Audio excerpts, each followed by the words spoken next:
कहानी आदित्य की जुबानी। मैं 28 साल का फेमस सेलिब्रिटी देव और नेहा का बेटा हूँ।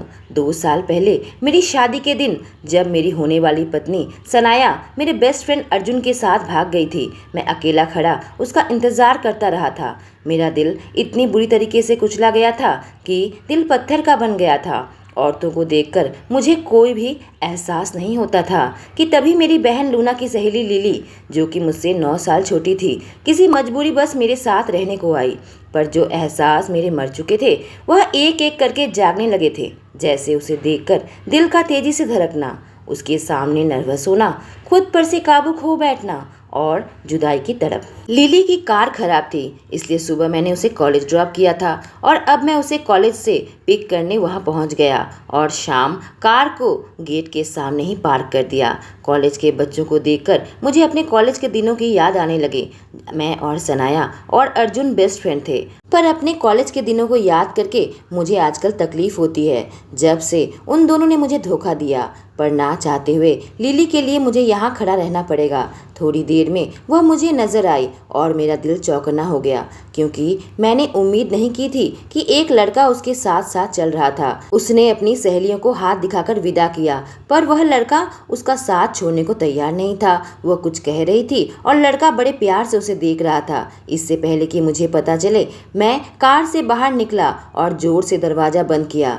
अभी उन दोनों को देख रहा था। अब मुझे समझ में आया यह लड़का उसे क्यों नहीं छोड़ा, क्योंकि वह उसे अकेले गली में नहीं छोड़ना चाहता था। वह जोर से हंसने लगे, शायद लड़के ने कोई जोक सुनाया होगा। मेरे दिल में जाने क्यों दर्द उठने लगा। उन दोनों को साथ देखकर मुझे दर्द हो रहा था। लिली मुझे देखकर चौंक गई और वहीं रुक गई, और वह लड़का भी। उसने पूछा, तुम यहाँ हो? मैंने मन ही मन सोचा, 10 मिनट पहले मैंने उसे मैसेज किया था। वह एक बार मेरी कार को देखी, फिर मेरी ओर देखी। सोच रही होगी मैं कार से बाहर निकलकर क्यों आ गया। सच पूछो तो मुझे भी नहीं मालूम। उस लड़के की तरफ मुड़ गई, कहा, मैं तुमसे कल मिलती हूँ। मैं उस लड़के को देखने लगा। उसने कहा, यह तुम्हारा भाई है। शांति फैल गई। लिली ने कहा, नहीं, मेरा भाई नहीं है। मुझे नहीं लगता वह अपने दोस्तों को बताना चाहती है कि हम साथ में रहते हैं। उसने पूछा, तुम्हारे अंकल है? मैं कोशिश करने लगा अपनी आंखें न घुमाऊं। वह अपने होंठ काटने लगी। उसने सर हिलाकर बताया कि यह गलत है। वक्त बीतता गया, लेकिन वह लड़का मुझ पर विश्वास नहीं कर रहा था। आखिर में लिली ने कहा, कोई दिक्कत नहीं है, मैं इसके साथ सेफ हूँ। उस लड़के ने कहा, ठीक है, घर पहुंचकर मुझे कॉल करना। जब हम कार के पीछे वाली सीट में बैठ गए, शाम ने राहत की सांस छोड़ी कि मैं वहां कोई तमाशा खड़ा नहीं किया। मेरा दिल सीने के अंदर तेजी से दौड़ रहा था। मैंने पूछा, वह लड़का कौन है? उसने पूछा, तुम्हारा मतलब काई? मैंने पूछा पूरा नाम। उसकी आंखों में मैं देखने की कोशिश करने लगा कि गले के गांठ ना निगलूं। उसने कहा, काई वाकर। उसने ऐसे कहा जैसे कि उसे समझ नहीं आ रहा। सोच रही होगी मैं उसका पूरा नाम क्यों पूछा। फिर उसके मोबाइल में मैसेज आने लगा। मैं हल्का सा देखा तो काई था। अपनी आंखें खिड़की की तरफ कर ली। उसकी प्राइवेसी में बाधा नहीं डालना चाहता था। पूरे रास्ते में शांति थी, क्योंकि वह काई के साथ मैसेज में लगी हुई थी और मेरा मूड बेहद खट्टा हो गया था। रास्ते भर में हमारे बीच में कोई बात नहीं हुई। पेंट हाउस में पहुंचते तो हम अपने अपने रास्ते चल पड़े। मैं अपने गुस्से को काबू नहीं कर पा रहा था, जबकि वह काई के साथ बिजी थी। उसकी आंखें फोन के साथ चिपकी हुई थी। शायद मेरे बारे में उसे तरह तरह के बहाने बता रही होगी। मैं सीधे होम ऑफिस में आ गया और अशोक को अपने पास बुलाया। अशोक मेरे ऑफिस में आकर सिंगापुर के क्लाइंट और उसके सीईओ के बारे में बताने लगा। मैंने कहा, काई वाकर। वह बिना किसी भाव के मुझे देखने लगा। मैंने आज्ञा दिया, उसकी पूरी कुंडली निकालो। उसने पूछा, क्या कोई कंसल्टेंट है या उसे सिंगापुर का मार्केट सर्वे करना है? वह एक कॉलेज का लड़का है। मैंने अपने धैर्य को खोते हुए भौंका। मेरा सीना ऊपर नीचे हो रहा था, जबकि अशोक का मुंह खुला का खुला रह गया और फिर हंसने लगा। मैंने उसे इतना जोर से हंसते हुए कभी नहीं देखा था। उसने अपने पेट को पकड़ लिया था। क्या तुम सीरियस हो? वह मनोरंजन के साथ कहा। कौन सा कॉलेज? जब मैं उसे कोई जवाब नहीं दिया, नखरे की मुस्कान चेहरे में आ गई। उसने कहा, कोई बात नहीं, मैं यकीन के साथ कह सकता हूँ, लिली का कॉलेज होगा। उसके चेहरे का मनोरंजन साफ पता लग रहा था। तुम्हें कोई दिक्कत है क्या? मैंने खतरनाक आवाज में पूछा। उसने अपनी भौं ऊंची की, मेरी धमकी की परवाह किए बिना। क्योंकि चाहे मेरे लिए काम करता हो पर वह मुझे 5 साल से जानता है, मुझे बच्चा ही समझता है। उसने कहा काम हो जाएगा। जाते जाते कहा लिली की कार ठीक हो गई है। मैकेनिक पूछ रहा है क्या एक्स्ट्रा सर्विस चाहिए। मैंने कहा जितना वक्त लगे ले लो। श्याम लिली के लिए ड्राइव करेगा। मैं जिम में आकर बॉक्सिंग करने लगा। इससे मैं अपने गुस्सा उतारना चाहता था। अशोक ने आकर मुझे काई वाकर के बारे में सब कुछ बताया। हैंडसम, मनमोहक, 19 साल का पॉपुलर लड़का, स्टूडेंट काउंसिल का प्रेसिडेंट, पढ़ाई में तेज और कोई क्रिमिनल रिकॉर्ड नहीं और उसे पढ़ना पसंद है। मैं अशोक से कहा क्या सच में? पर मुझे भी तो पढ़ना पसंद है। अशोक ने कहा बुरा मत मानना पर तुम्हारी सारी किताबें बेहद बोरिंग हैं। मैंने सोचा तो फिर यह साथ में क्या पढ़ते होंगे? रोमांटिक नोवेल, कविता, शायरी। यह परफेक्ट लड़का है। यह जानते हुए बॉक्सिंग रिंग में अपना गुस्सा निकालने लगा। कहानी लिली की जुबानी। आज क्लास में मेरा मन बिल्कुल भी नहीं लग रहा था, बल्कि मैं यही सोच रही थी कि आदित्य ने मुझसे अपनी दूरी बना ली है। डिनर के टाइम भी वह चुप था और ब्रेकफास्ट के टाइम भी मेरी आंखों में भी नहीं देख रहा था। ऐसा तो पहले कभी भी नहीं हुआ।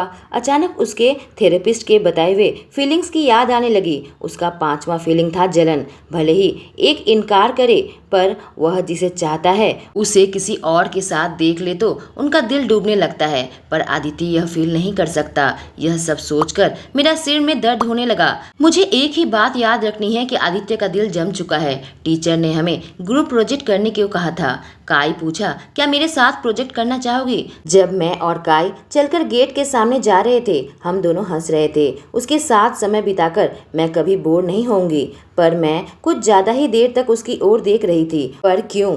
काई वाकर अच्छा लड़का है, मेरा केयर करता है, पढ़ाई में इंटेलिजेंट है, पर मैं उसे देख रही हूँ क्योंकि मैं उसे पसंद करती हूँ या फिर वह मुझे आदित्य की याद दिलाता है। बाहर निकलकर जब मैं श्याम को देखी मैं उसके पास आकर कही मुझे माफ़ करना श्याम, मैं तुम्हें इंतज़ार कराया पर मैं तुम्हारे साथ नहीं जा सकती। मुझे अपने दोस्त के घर जाना है असाइनमेंट पूरा करने के लिए। मैं रात तक वापस आ जाऊंगी। पर तुम घर कैसे आओगी? उसने पूछा। मैंने कहा मैं कैब कर लूँगी। उसने कहा माफ़ करना लिली, पर आदित्य ने साफ कह दिया है कि तुम्हें घर लेकर आने। अगर तुम कैब से आओगी तो वह खुश नहीं होगा। मैंने कहा तुम फिक्र मत करो, मैं काई के साथ जा रही हूँ, वह मेरी हिफाजत करेगा। उसने पूछा काई? मैंने कहा हाँ। उसने कहा तुम उसके घर जा रही हो? मैंने सुधारा नहीं अपार्टमेंट। मुझे नहीं पता था कि वह इतना पैनिक क्यों कर रहा है, जैसे मैं किडनैप हो रही हूँ। उसने कहा माफ़ करना पर यह आदित्य को बिल्कुल पसंद नहीं आएगा। मैंने पूछा पर क्यों? लेकिन वह भीख मांगने लगा। कहा प्लीज़ मेरी नौकरी चली जाएगी, उसके अपार्टमेंट में मत जाओ प्लीज़ लिली। अब काई भी पूछने लगा यह पैनिक क्यों कर रहा है? मैं तुम्हें घर छोड़ दूंगा। और मैं एक गहरी सांस छोड़ी। कहानी आदित्य की जुबानी। ऑफिस में बैठा एक और बिजी दिन था। शाम को लिली के बारे में मैसेज किया था, उसका कोई जवाब नहीं आया था। मेरा दिमाग में इतनी खिचड़ी क्यों पकी हुई है? क्यों मैं उसके बारे में इतना सोच रहा हूँ? तभी उसका मैसेज आया। शाम हम कॉफ़ी शॉप में हैं, लिली यहाँ अपना होमवर्क कर रही है। शाम सॉरी बॉस, वह उस लड़के के साथ है जिसे आपने कल देखा था। मेरा जबड़ा टाइट हो गया। शाम सब कुछ कंट्रोल में है, मैं उन पर नज़र बनाए हुए हूँ। शाम वह दोनों अपार्टमेंट में नहीं जा रहे हैं। यह क्या बकवास कर रहा है? कौन सा अपार्टमेंट? मैंने अपने कार का दरवाजा बंद किया। जैसे ही मैं पहुंचा मैंने देखा लिली और काई अपने सीट में बैठकर बातें कर रहे हैं और हंस रहे हैं। मेरा सीना टाइट हो गया, पर मैं कोशिश करने लगा कि अपने जज्बातों पर काबू रख पाऊं। मैं जैसे ही वहां पहुंचा लिली की नज़र मुझ पर गई। कहा आदित्य। मैंने धीरे से कहा तुम्हारा काम हो गया है क्या? लिली ने कहा क्या कह रहे हो? अभी हमारा आधा काम ही हुआ है, पर तुम यहाँ क्यों हो? मैं तुम्हें घर ले जाने आया हूँ। वह काफ़ी कन्फ्यूजन के साथ पूछी लेकिन श्याम? मैंने कहा उसे अभी निकलना होगा, अर्जेंट फैमिली मैटर आ गया है। श्याम मेरी बात सुनते ही जल्दी से अपना मिल्क शेक खत्म किया और उठकर मेरे पास आ गया और नाटक करता हुआ कहा थैंक यू बॉस कहकर वह निकलने लगा। अच्छा काम किया श्याम, मैं तुम्हारी पगार बढ़ा दूंगा। मैंने कहा तुम्हारी असाइनमेंट खत्म करने में कितना टाइम लगेगा? मैं मदद करूंगा। काई ने कहा इसकी ज़रूरत नहीं है, हम दोनों काम कर रहे हैं। मैंने कहा लिली घर चलो। मैंने कभी नहीं सोचा था मेरी आवाज़ इतनी दयनीय सुनाई देगी। मैं उसके मुंह से हाँ सुनने के लिए कुछ भी कर सकता हूँ। काई ने कहा देख नहीं रहे हम दोनों काम कर रहे हैं, तुम दोनों साथ में रहते तक नहीं। मैंने कहा मैं तुम्हारा नहीं बल्कि इसके जवाब का इंतज़ार कर रहा हूँ। लिली ने कहा पर काई मुझे पढ़ा रहा था। मैंने कहा दिखाओ क्या पढ़ा रहा था। जब किताब देखा मेरे चेहरे में मुस्कान आ गई। मैंने उन्हें दिखाया तो उनकी आंखें बड़ी बड़ी हो गई, क्योंकि वह किताब मैंने ही लिखी थी। लिली ने कहा, मुझे माफ करना काई, मैं सचमुच बीच में रुकावट की उम्मीद नहीं की थी, पर अब मुझे जाना होगा। वह मुझे गुस्से से घूरने लगी और मेरा दिल बिल्कुल रुक गया। अपना बैग उठाकर तेजी के साथ बाहर निकल गई। मैं उसके पीछे पीछे जाकर उसे पुकारा, रुको लिली। जब मैं उसके पास पहुंचा, उसने कहा, तुम्हारे साथ क्या प्रॉब्लम है? हम दोनों ने अभी काम खत्म नहीं किया था। क्या तुम मेरे बिना घर नहीं जा सकते? और तुम शाम को भी मेरे पीछे लगा रखा है। हाँ, मेरी कार नहीं है, पर मैं अपना ध्यान रख सकती हूँ। मुझे समझ नहीं आ रहा था मैं क्या कहूँ। वह बिल्कुल सही थी, पर यह सोचकर भी मुझे तकलीफ होती है कि वो किसी और के साथ है जो उसे चाहता है। मैंने कहा, तुमने देखा नहीं वह तुम्हें कैसे देख रहा था? वो डरावना लग रहा था। हे भगवान, मैं कितना पाखंडी हूँ। मैं यह क्या कह दिया? मैं स्वार्थी हूँ। मुझे जलन हो रही है। लिली मुझे अविश्वास के साथ देखने लगी और एक पानी की बूंद उसके माथे पर गिरी। बारिश होने वाली थी। वह ऐसा नहीं है, उसने विश्वास के साथ कहा। हम दोनों पढ़ाई में पार्टनर हैं। मैंने कहा, पढ़ाई के पार्टनर से ही सब शुरू होता है। मैं सोचने लगा जैसे मैं और सनाया अर्जुन का हुआ था। लिली और गुस्से में लग रही थी। अब बारिश और तेज हो गई थी। हम भीगने लगे थे। वह गुस्से से बारिश में भीगने लगी। मैंने उससे माफ़ी मांगने लगा, प्लीज़ मुझे माफ़ कर दो लिली। मैं अपना कोट उतार कर उसे पहना दिया था। मैं फुसफुसाया, प्लीज़ मुझे माफ़ कर दो, मेरे साथ चलो। उसने अपना सर हिलाया। कहानी लिली की जुबानी। मैं अपने कमरे में आ गई थी। पीछे पीछे आदित्य भी था। पूरे रास्ते मैं उससे बात नहीं किया था, क्योंकि मुझे पता नहीं था कि क्या कहना है। जब मैं आदित्य की ओर मुड़कर उसकी आंखों में देखा तो उसकी आंखों में गुस्सा और दर्द दिख रहा था, पर कोई डर का एहसास नहीं था। पर आज उसने कॉफ़ी शॉप में काई के साथ जो किया, मैं बेहद गुस्सा थी। वह मेरे लिए यह सब इसलिए कर रहा था क्योंकि वह मुझे अपनी बहन लूना की तरह ही देखता है। पर फिर काई को डरावना कहना यह पागलपन था। मैंने देखा वह कितनी जोर से सांस ले रहा था। उसका सीना ऊपर नीचे हो रहा था। मुझे माफ़ करना, आदित्य ने कहा। मैं तुम्हें परेशान नहीं करना चाहता था। हमें बात करनी होगी। जिस तरह से भीख मांग रहा था, मेरे सीने में दर्द हो रहा था। हम दोनों अभी भीगे हुए हैं और वह मुझसे ज़्यादा भीगा है। इस वक्त बहस नहीं करना चाहिए, पहले अपने आप को ठंडा करना चाहिए। मैंने कहा, मुझे नहीं लगता हमें अभी बात करनी चाहिए। एक सेकंड के लिए मुझे उसके चेहरे पर दर्द नजर आया। मैं अपनी बाथरूम की ओर चलने लगी। मुझे उसके चलने की आवाज़ आई। आदित्य, मैंने उसे चेतावनी दी, मैं नहाने जा रही हूँ, चाहती हूँ कि तुम अभी यहाँ से चले जाओ। बस यह सुनते ही वह रुक गया। वह वहीं जम गया और उसके बाद वह लंबा कदम लेता हुआ कमरे से बाहर चला गया। अब जब मैं नहाकर शांत हो गई थी, मैं सोचने लगी कि मैं आदित्य से क्यों गुस्सा हुई थी। इसका कारण एक और एहसास अस्वीकार है। मुझे पता है आदित्य गलत था, फिर भी मैं उसी के साथ जाती। काई जैसे अच्छे लड़के के साथ मैं वक्त गुजारना चाहती हूँ, क्योंकि उसमें मुझे आदित्य नजर आता है, जबकि वह मुझे अपनी छोटी बहन मानता है। मैं उस आदमी के बारे में सोचना बंद नहीं कर पाती जिसका दिल जमा हुआ है। मैंने कभी ऐसा महसूस नहीं किया किसी लड़के के बारे में। यह मेरे साथ क्या हो रहा है? कोई मेरी मदद करे। मेरा दिल उसके लिए उसी दिन कमज़ोर हो गया था जब शादी के मंडप में मैं उसे टूटते हुए देखा था। अब मैं उसके कमरे में आ गई और कहा, मुझे माफ़ कर देना आदित्य। तुमने जो कुछ भी किया था उस वजह से मैं गुस्सा थी, तुम्हें बहुत कुछ सुना दिया। उसने कहा, तुम माफ़ी क्यों मांग रही हो? गलती मेरी है। आदित्य नज़रें चुरा रहा था, किसी चीज़ से परेशान था। मैंने कहा, क्या तुम्हें इसलिए परेशान हो कि वह बुरा इंसान है? पर वह बुरा इंसान नहीं है। क्या मैं उसके साथ वक्त गुजार सकती हूँ?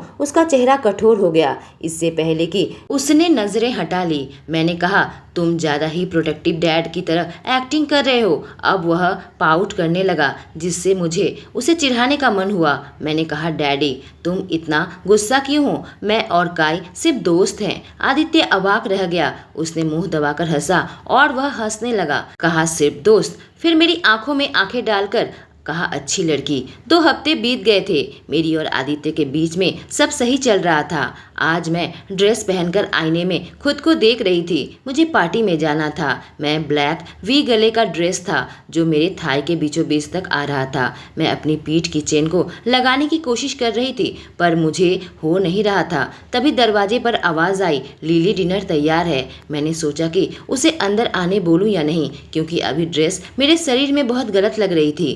पर पर मुझे मदद चाहिए थी, इसलिए मैंने कहा अंदर आ जाओ। वह अंदर आया, मुझे देखते ही अपनी जगह पर जम गया। मुझे तुम्हारी मदद चाहिए, मैंने कहा। मैं रात में पार्टी में जा रही हूँ, पर इस ड्रेस के साथ मुझे दिक्कत हो रही है। अभी अपनी जगह पर खड़ा था, समझने की कोशिश कर रहा था कि क्या हो रहा है। मैंने कहा आदित्य तो अपने ध्यान से बाहर आया और मेरे पीछे आ गया। मेरी जेब को पकड़ा पर हिल नहीं रहा था। आखिर यह क्या सोच रहा है? मैं उसका चेहरा नहीं देख सकती थी। कुछ ही सेकंड हुए थे पर घंटों लग रहे थे। मैं सांस नहीं ले पा रही थी। उसने जिप को लगा दिया और मैं चैन की सांस ली। उसने पूछा पार्टी कहाँ है? मैंने कहा हमारे कॉलेज के सामने ही एक बिल्डिंग में। वह बिल्कुल चुप हो गया, बस मुझे देख रहा था। मैंने कहा मदद के लिए शुक्रिया। मैं लिपस्टिक लगाने लगी पर समझ नहीं आ रहा था कौन सा सही रहेगा। मैंने आदित्य से पूछा कौन सा सही रहेगा, गुलाबी या लाल? वह देख रहा था पर अभी कुछ नहीं कहा था। मैंने कहा ब्लैक ड्रेस के साथ लाल ठीक रहेगा। उसने कहा आज रात तुम यह नहीं पहनोगी, मुझे लगता है वह दूसरा वाला सही रहेगा। उसने कहा लाओ मैं तुम्हें लगा देता हूँ। मैंने कुछ नहीं कहा। वह बिल्कुल सीरियस लग रहा था पर अपने चेहरे को मेरे बेहद करीब लेकर आ गया। जब वह लिप ग्लॉस लगा रहा था उसने कहा आंखें बंद करो। मैंने वैसा ही किया और मेरा दिल पागलों की तरह दौड़ रहा था। अपने आर्टिस्टिक हाथ से धीरे धीरे उसने मेरे होठों में लिप ग्लॉस लगा दिया। कहा अब आंखें खोलो। कहा तुम स्वर्ग की अप्सरा लग रही हो। हमें एक दूसरे से नजरें हटा लेनी चाहिए थी पर मैं नहीं हटाई। कुछ और सेकंड बीत गए और समझ नहीं आ रहा था कि हमारे बीच में हो क्या रहा है। आदित्य निगला और फिर मेरी खुली लटों को मेरे कान के पीछे धीरे से किया। मैं भी निगलने लगी। मेरे नब्ज काफी तेज हो गए। वह मेरे बेहद करीब आ गया। अपने अंगूठे को मेरे गाल में चलाने लगा। उसका चेहरा मेरे धीरे धीरे और करीब आने लगा। उसने अपने सर को झुकाया और कुछ ऐसा करने जा रहा था जिसकी मुझे कभी उम्मीद नहीं थी। वह मुझे किस करने जा रहा था पर मुझे समझ नहीं आ रहा था कि आखिर वह मुझे क्यों किस करने जा रहा है। क्या यह किस उसके लिए मायने रखता है? क्या यह कुछ नहीं है या यह सब कुछ है? बिल्कुल पागल हो रही थी, इसलिए मैंने अपनी आंखें बंद कर ली और अब मैं किस का इंतजार करने लगी, अपने पहले किस का। 1 2 5 10 पर मैं आदित्य के होठों को महसूस नहीं किया। पर जब मैं आंखें खोली वो कहीं भी नहीं था और मैं यह सोचने लगी अभी हमारे बीच में क्या हुआ। वह चला गया। कहानी आदित्य की जुबानी। मैं अपने हॉल में से चल रहा था। मेरे विचार जंगली थे। मेरा जबड़ा टाइट था। अपनी मुट्ठियों को भींच रखा था। खुद पर काबू करने की कोशिश कर रहा था। मैं क्या करने जा रहा था? मैं उसे लगभग किस करने जा रहा था। मैं अपने कमरे में नहीं जा सकता था। मैं जिम आ गया। मैं जानता हूँ अगर मैं उसे किस करता तो मैं खुद को रोक नहीं पाता। वह जज्बात सिर्फ उसके लिए अनुभव करता हूँ। जब से पत्थर का बन गया था हमारा किस जहर की तरह काम करता। मैं सब कुछ खराब कर देता। मैं एक बार खो गया था, दोबारा नहीं खोना चाहता। हालांकि उसके शरीर की ऊष्मा मुझे बेहद प्यारी है। मैंने अपने बॉक्सिंग ग्लव्स पहन लिए। शायद मैं ठीक नहीं होना चाहता था, इसलिए कभी थेरेपिस्ट के पास जाता ही नहीं था। जब मुझे उसने अपनी चेन लगाने को कही थी मुझे मन किया था मैं इसे कपड़े को फाड़ दूं। मैं नहीं चाहता था वह लाल लिपस्टिक लगाए क्योंकि उसे दूसरे लड़के किस करना चाहेंगे। मैं उसे किस करना चाहता था। मैं उसे महसूस करना चाहता था। मैं उसमें खो जाना चाहता था। मैं उसे अपनी बाहों में चाहता था। जितना भी पंच मार रहा था उसे किस करने का दृश्य मेरी आंखों के सामने बार बार आ रहा था। क्या होगा अगर आज रात पार्टी में लड़का उसे किस करना चाहे, उसे छूना चाहे, उसके साथ डांस करना चाहे। मैं उसे पार्टी में खींचकर बाहर निकालूंगा, अपने कार के सामने लाकर उसके होठों को तब तक चूमूंगा जब तक वह सूझ न जाए। कहानी लिली की जुबानी। कार में आशा और माया क्या कह रही थी मुझे समझ नहीं आ रहा था। मेरे दिमाग में बस एक ही बात थी, आदित्य। आदित्य मुझे किस करने गया और अचानक से गायब हो गया, जिससे मैं और परेशान थी। आखिर वह मुझे किस करना क्यों चाहता था? भले ही आदित्य मुझे छोड़ गया था पर उसका वह भाव मैंने देखा था वो असली थे। मैं हमेशा यही सोचा था कि वह मुझे अपनी बहन मानता होगा, इसलिए मेरी केयर करता है। कभी भी नहीं सोचा था कि वह मेरे बारे में कुछ और ही सोचता है। काई के सामने कुछ इस तरह से बिहेव किया था। आज मुझे किस करने जा रहा था। क्या उसे सच में जलन हो रही है? पर फिर उसके थेरेपिस्ट ने क्यों कहा था कि वह महसूस नहीं कर सकता? पर वह मेरे प्यार में क्यों पड़ेगा? इतना कमाल का है और मैं एक मामूली सी लड़की हूँ। मैं तो उसकी दुल्हन सनाया की तरह बिल्कुल भी नहीं दिखती हूँ, जो कि बिल्कुल रानी जैसी दिखती थी। मैं चाहती थी वह मुझे एक औरत की तरह देखे। हम पार्टी में आ गए थे, एक टेबल में बैठे हुए थे। मेरी सहेलियां माया और आशा ने कहा चलो डांस करते हैं। मैंने कहा मेरा मन नहीं कर रहा, मैं यहीं बैठी हूँ, तुम दोनों जाओ, मैं टेबल रिजर्व करके रखती हूँ। वह दोनों चली गई। तभी एक आदमी मेरे पास आ गया, कहने लगा तुम अकेली हो क्या, मेरे साथ एक ड्रिंक लेना पसंद करोगी। इससे पहले कि मैं कुछ कह पाती पीछे से एक आवाज आई, यह ड्रिंक नहीं करती है। मैं मुड़ कर देखी तो रमन था। वह मेरे बड़े भाई जैसा है, मुझसे 10 साल बड़ा है। हम दोनों साथ में बैठकर बातें करने लगे। पीछे से मुझे किसी ने पुकारा, लिली। मैंने देखा काई है। मुझसे कहा तुम्हें यहाँ देखने की उम्मीद मुझे नहीं थी। और फिर उसकी नज़र रमन पर पड़ी। मैंने कहा काई घबराओ मत, यह कोई खतरा नहीं है, बल्कि मेरा दोस्त है, मेरे बड़े भाई जैसा है। काई ने राहत की सांस ली, कहा माफ़ करना, पिछली बार जो हुआ था इसलिए मुझे डर लग रहा था। मैं जानती हूँ वह आदित्य के बारे में बात कर रहा है।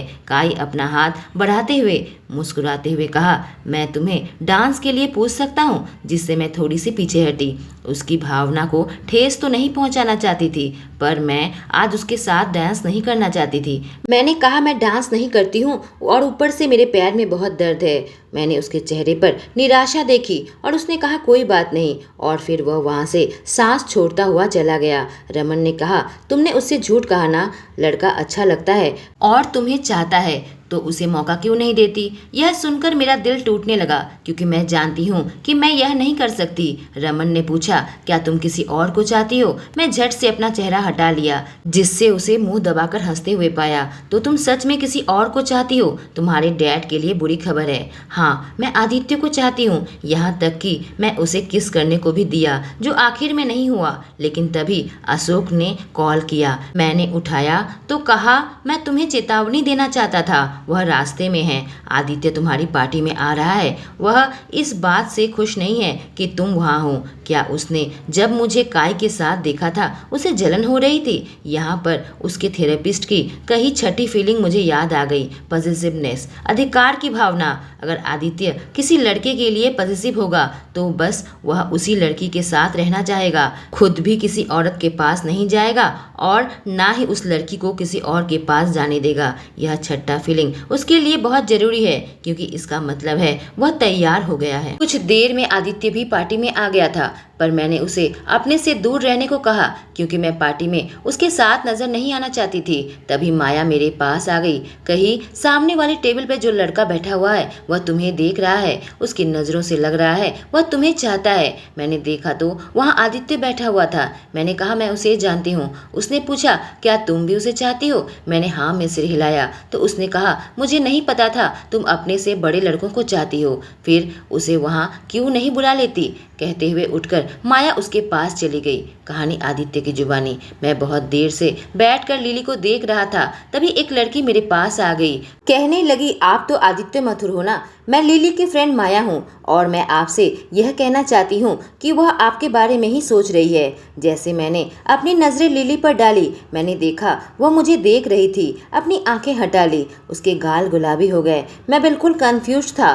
तो उसने कहा घबराओ मत, वह अपने से बड़े लड़के को पसंद करती है। और फिर वह मुझे बुलाकर अपने साथ लेकर आई, जहाँ टेबल पर एक और बड़ा लड़का बैठा हुआ था, जिसने अपना परिचय दिया। वह रमन है। मेरे मुंह से फिसला तुम कितने साल के हो। और उसने कहा वो मैं 19 साल का। और तुम। यह सुनकर मैं बिल्कुल खामोश हो गया।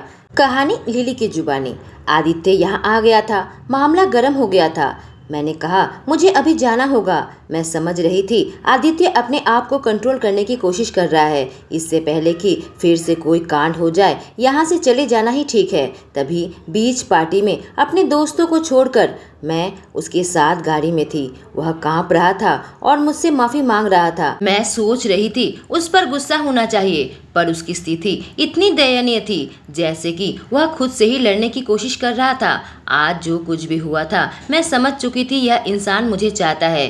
फिर कोई चीज़ है जो इसे पीछे खींच रही है। कहानी आदित्य की जुबानी। कल मुझे उसकी कॉलेज की पार्टी में नहीं जाना चाहिए था। वह वहाँ एंजॉय कर रही थी। मैंने सब खराब कर दिया। उसे अपने साथ जबरदस्ती लेकर वापस आ गया था। घर आने के बाद मैं उससे दूर था। उससे आंखें नहीं मिलाना चाहता था, पर मैं क्या करूं? जब भी वो मेरे पास रहती है मैं खुद पर से काबू खो बैठता हूं। मैं लिविंग रूम में बैठा हुआ था। पीछे से उसकी आवाज़ आई, आदित्य क्या मैं रिकॉर्डर ऑन कर लूं? मैंने माथा हिलाया जैसे कि सम्मोहित हो गया हूं। वह मुझ पर नहीं चिल्लाई बल्कि मुझे एक प्यारी सी मुस्कान दी। मेरा दिल दर्द से छटपटा रहा था। तभी वो मेरे पास आ गई, कहा मेरे साथ डांस करो, और इससे मैं बिल्कुल जम गया। जब मैं अपना सिर ऊपर उठाया उसकी उम्मीद भरी निगाहें मेरे अंदर कुछ हलचल मचा रही थी। उसने आहिस्ते से कहा प्लीज़, और मेरे पैर मुझे अब उसके करीब लेकर आ गए। मुझे याद भी नहीं मैंने उन्हें कब हिलाए थे। जैसे ही मैं उसके पास आया उसका चेहरा चमकने लगा। वह बेहद घबरा रही थी और मैं भी। मैंने उसके कमर में हाथ रखकर उसे अपने करीब खींच लिया। धीरे धीरे वह रिलैक्स हो गई और अपना सर मेरे सीने पर रख दिया। मुझे याद आने लगा किसी को प्यार करने के बाद दिल टूटने का दर्द क्या होता है। शायद इसी वजह से मैं इतना घबरा रहा था। लेकिन फिर मैंने कहा लिली। जब ऊपर देखा उसके चेहरे में कन्फ्यूजन और उम्मीद थी। मैंने फुसफुसाया, क्या तुम्हें कभी किसी ने किस किया है? मेरे सवाल से वह थोड़ी सी पीछे हटी। कुछ सेकंड तक उसने कोई जवाब नहीं दिया, लेकिन उसका चेहरा ब्लश करने लगा और आखिरकार अपना सर हिलाकर ना में इशारा किया। अपने हाथों से उसके गालों को सहलाते हुए पूछा, तुम मुझे किस करने का सम्मान बख्शना चाहोगी? हमारी आंखें एक दूसरे पर जम गई थी। मैं इसलिए नर्वस था क्योंकि मेरी यह कोई पहली किस तो नहीं थी, पर इस किस से मैं फटने वाला था। उसने अपने सिर हिलाकर हाँ कहा। मैं उसके बेहद करीब आ गया। पिछली बार की तरह मैं पीछे हटना नहीं चाहता था। हमारा पहला किस इतना नरम था कि उसके होंठ कांपने लगे थे। स्वर्ग में होने का एहसास होने लगा। उसे और करीब खींचा और किस करने लगा। इस बार उसने भी जवाब दिया। उसे किस में ऐसे खो गया जैसे मैं नशे में हूँ। उसे ऐसे किस करने लगा जैसे उसके अंदर की हर एक आखिरी सांस को चूस लेना चाहता हूँ। किस से मैं संपूर्ण हो गया था। मैं हमेशा सोचता था उसका किस जहर का काम करेगा। मैं तुम्हें चाहता हूँ। मैं थोड़ा सा पीछे हटा, पर कहीं आदित्य और उसकी आंखों में भी ठीक ऐसे ही चाहत थी जैसे कि कहना चाहती हो कि मत रुको। और फिर मैंने उसके पैरों को उठाया और अपने कमर के आसपास उसे लपेट लिया। उसने अपने हाथों से मेरे गर्दन में मोड़ लिया और मैं अपनी जीभ उसके मुंह के अंदर डाल दी। हमारा किस जंगली और अटूट बन गया। मैं उसे ऐसे किस कर रहा था जैसे कि मैं मरने वाला हूँ। मैं कभी रुकना नहीं चाहता था। मेरा दिल उसके लिए धड़क रहा था। मेरी ज़रूरत इतनी ज़्यादा थी, मुझे पागल बना रही थी। ऐसे किस कर रहे थे जैसे और कुछ मायने नहीं रखता है, जैसे कल होने वाला ही नहीं है। यह बहुत ज़्यादा था, पर मैं उसे इतनी बुरी तरीके से चाहता था। मैं पीछे नहीं हट सकता था। इस किस ने हमारे बीच की सारी दीवारें तोड़ दी थी। अब मुझे किसी चीज़ की परवाह नहीं थी जब लिली मेरे बाहों में थी। दोस्तों, दीवारें टूट चुकी है। कहानी में आगे क्या होगा जानने के लिए कहानी का अगला एपिसोड जरूर सुने। इस कहानी के बाकी के एपिसोड्स मैंने कमेंट सेक्शन में पिन कर दिया है। Thank you.